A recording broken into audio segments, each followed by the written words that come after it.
ओ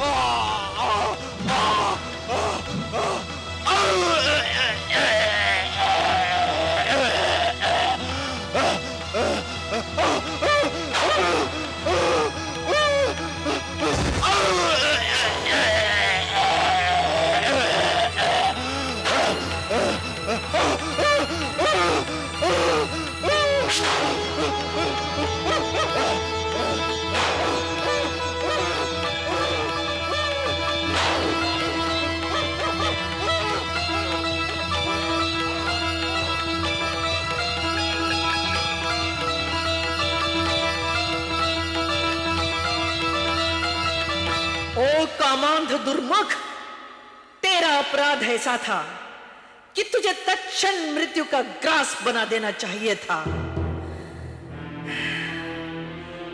परंतु हम तुझे छोड़ रहे हैं ताकि तू स्वयं जाकर अपनी दुर्गति अपने स्वामी को दिखाए और उससे कहना, ओ घृणित काम पिपासु वासना के पुतले, तूने पृथ्वी ही नहीं स्वर्ग की पवित्र देवनारियों के सत को छलने का घोर जघन्य पाप किया है। अब तेरे पाप का घड़ा भर गया। मोड़, याद कर अपनी माता को। क्या उसका यौवन और किसी अन्य सन्नारी का यौवन भिन्न है? नारी तो वो जन्मदात्री शक्ति है जो अपने जीवन के समूचे ओज और तेज को आंचल में ढालकर पुरुष संस्कृति को सींचती है। उसी ममतामयी सन्नारी को तुम अपनी वासना की फुर्ती मात्र साधन समझते हो। उसे शैया की शोभा समझकर उसके यौवन, शील, सत को रोनते हो, कुचलते हो। ऐसे जघन्य कुकर्मा इस धरा के भार हैं। उन्हें इस धरती पर जीने का कोई अधिकार नहीं। इसीलिए मैं असुर कुल की काल रूपा बनकर मृत्यु के रूप में एक तेजोमयी नारी के रूप में प्रकट हुई हूं। मेरी क्रोध की धधकती ज्वाला में दुष्ट महिषासुर समेत सारा असुर कुल स्वाहा हो जाएगा। तुम सभी पापियों का सर्वनाश हो जाएगा, सर्वनाश। सारथी, महिषासुर के प्रस्ताव के उत्तर में इसे हमारी तरफ से भेजा गया एक उपहार कहना। ले जाओ इसे। वाह देवराज वाह, आनंद आ गया। माता भुवनेश्वरी ने गैंडे जैसे दैत्यों को मच्छरों की भांति मसल डाला।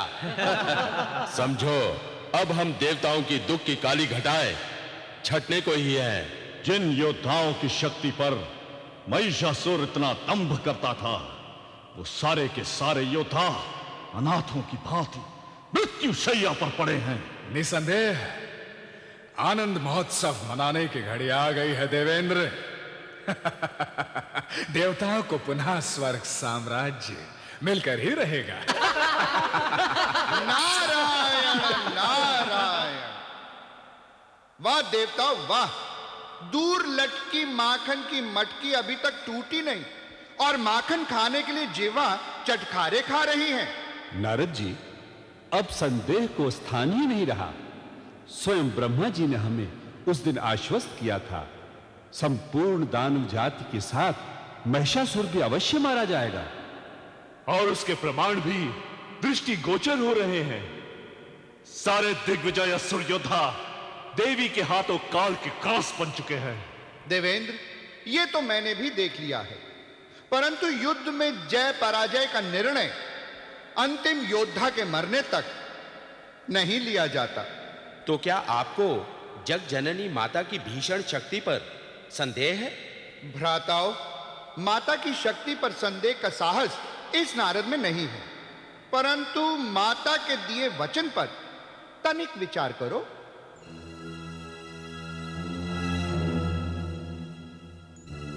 जगदंबा ने महामात्य को यही वचन दिया था ना, यदि महिषासुर मेरी शरण में आ जाएगा तो अमरत्व का सुख भोगेगा। क्यों, यही कहा था ना? हाँ, देवी ने यह तो अवश्य कहा था। नीति विचारक को सदैव सावधान रहना चाहिए। आप उचित कहते हैं। अपने महाबली योद्धाओं की अकाल मृत्यु से भयभीत होकर यदि महिषासुर जगजननी के शरण में चला गया तो उसे अभयदान अवश्य मिल जाएगा। यह तो चिंता का विषय है। माता करुणामयी है, वो सभी की आदि जननी है। मानव, देव, दानव सब उसी की संतान हैं। उसके लिए सब समान है। तब तो हमें पुनः सावधान हो ही जाना चाहिए। इस शंका का निवारण अब ब्रह्मा जी के अतिरिक्त और कौन कर सकता है? हाँ, इसीलिए हम आप सबको सचेत करने आए हैं। काल चक्र का ऊंट कब किस करवट बैठ जाए इसका कोई ठिकाना नहीं। देवेंद्र, शीघ्र ही हमें इस तथ्य से पितामह को अवगत कराना चाहिए। चलिए शीघ्र ब्रह्मलोक चले।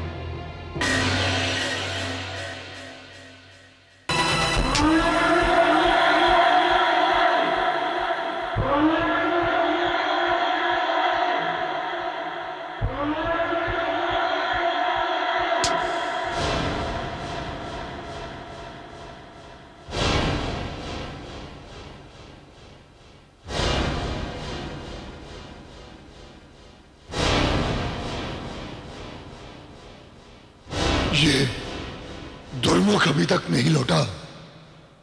स्वामी, हो सकता है कि उस वाचाल ने कुछ कटु वचन कहे हों और वो अवश्य ही उसके केश पकड़कर घसीटता हुआ ला रहा होगा।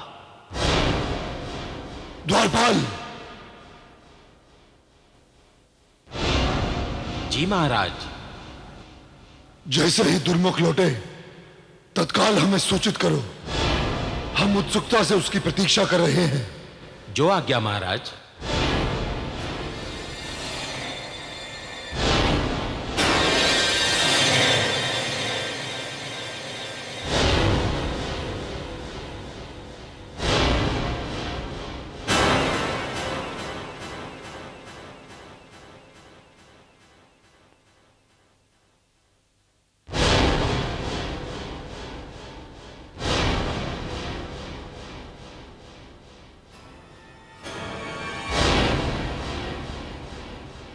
ये दुर्मुख को क्या हुआ? आया क्यों नहीं अभी तक? विलंब का कारण कुछ समझ में नहीं आ रहा। वो आ रहा है दुर्मुख का रथ।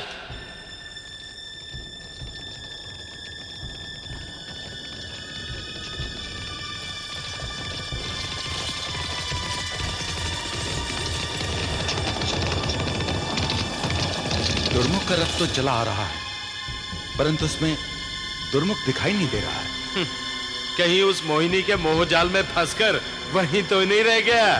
कहीं वो मूड उसे रथ में बिठाकर उससे अटखेली करने की धृष्टता तो नहीं कर रहा है? चलो चलकर देखते हैं।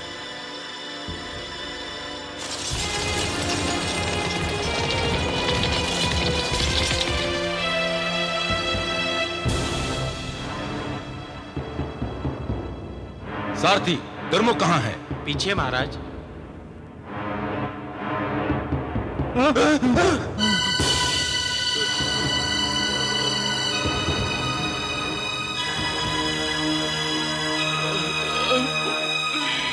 दुर्मुख! दुर्मुख, तुम्हारी ये दुर्दशा! दुर्मुख! नमस्ते नमस्ते नमस्ते